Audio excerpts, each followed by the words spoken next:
시작하겠습니다. 자, 이번 시간에는 시작하기 전에 여러분들 실강 문제 1회 받으셨죠? 그래서 우리가 전에 3시간 동안 공부했던 내용을 한번 풀어보는 시간으로 하겠습니다. 자, 먼저 실강 문제 1회 보시면, 자, 1번 간호관리 과정 순서를 물어보네요. 그러면 기획, 조직, 인적자원관리, 지휘, 통제죠. 실제로 이런 시험 문제도 나왔었어요. 굉장히 오래된 올드한 문제긴 하는데 이 과정을 물어보는 문제도 있었었고요.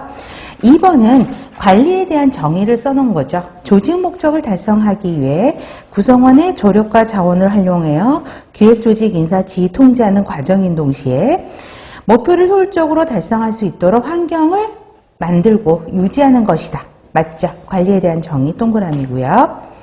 3번 업무 성과나 결과의 표준을 정하고 업무 성과나 결과를 설정된 목표와 비교하여 업무 성과를 향상시키기 위해 실행 계획을 정하는 관리 과정은 기획이 아니죠.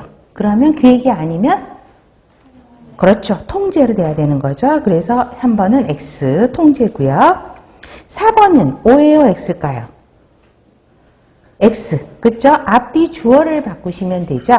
경쟁성과 능률성 향상을 강조하는 것은 행정이 아니고 관리. 독점성이 높고 경쟁성이 제한되는 것은 관리가 아니고 행정이죠. 그래서 앞에 단어 주어들만 바꾸시면 됩니다. 그래서 X. 조직 목적 달성을 위해 재자원을 사용하는 정도를 측정한 경제 원리를 표현한 것은 효과성이 아니고 효율성에 대해서 설명을 하고 있죠. X. 생산성의 두 지표인 효과성과 효율성은 상호 대체적인 개념이 아닙니다. 상호 보완적인 개념이죠. 그래서 6번의 닦아주 문항은 실제 기출에서도 2번 똑같이 그 문제가 나온 것을 볼 수 있습니다. 생산성에는 항상 효율성만 들어가는 게 아니라 효과성도 같이 두 가지 개념을 다 포함하고 있는 게 생산성이다 라고 보시면 되겠고요. 7번 조직활동 방침을 정하고 조직의 외부 환경과 상호작용하는 역할을 수행하는 관리자는 최고관리자. 8번 최고관리자라고 갈수록 어떤 기능을 더 많이 수행하죠? 기획 기능을 더 많이 수행하고 일선관리자로 내려갈수록 지휘 기능을 더 많이 하게 되죠.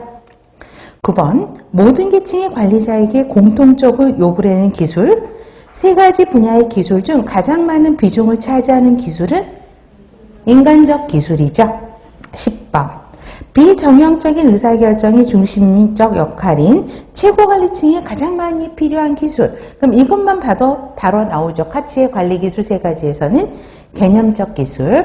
높은 관리자층으로 갈수록 또 요구되는 관리기술은 개념적 기술이죠. 11번 개방적이고 위협적이지 않은 환경을 조성한다라는 것은 개념적 기술에 대한 예가 아니라 인간적 기술에 대한 예로 설명하고 있죠. X. 민츠버그의 관리자 역할은 대인관계 역할, 정보 역할, 의사결정자의 역할이죠. 그래서 12번 문제도 여러분들이 시험을 한 10분 몇 년 전에 보셨어야 돼요. 그때는 굉장히 난이도가 쉬워서 이런 문제도 있었어요. 3가지 구별하는 문제. 13번. 그 다음에 의사결정자가 문제 많이 나온다 그랬었죠. 그래서 의사결정자 역할에는 기업가의 역할, 맞죠? 자, 정보 전달자는 정보적 역할에 속하는 거죠. 고충 처리자 역할, 협상자의 역할. 그럼 또 하나 빠졌네. 4개였죠. 의사결정자 역할. 자원배분자, 자원분배자, 자원할당자, 이렇게 해도 되죠. 14번. 외부 이해자와 정보를 제공해주는 사람들과의 네트워크를 유지하는 역할은 어떤 역할이죠? 섭외자 역할. 그 다음에 15번 외부인에게 조직의 계획, 정책, 활동, 성과 등을 알리는 관리자 역할은 섭외자가 아니고 그렇죠. 대변인의 역할을 이야기하고 있죠. 16번 고전적 관리 이론에는 3가지 과학적 관리론, 행정관리론, 관료제가 들어가고요. 간호업무 표준화를 설명하기 위한 관리 이론은 과학적 반복론이죠. 맞습니다. 17번 더 오래된 문제, 기출 문제였어요.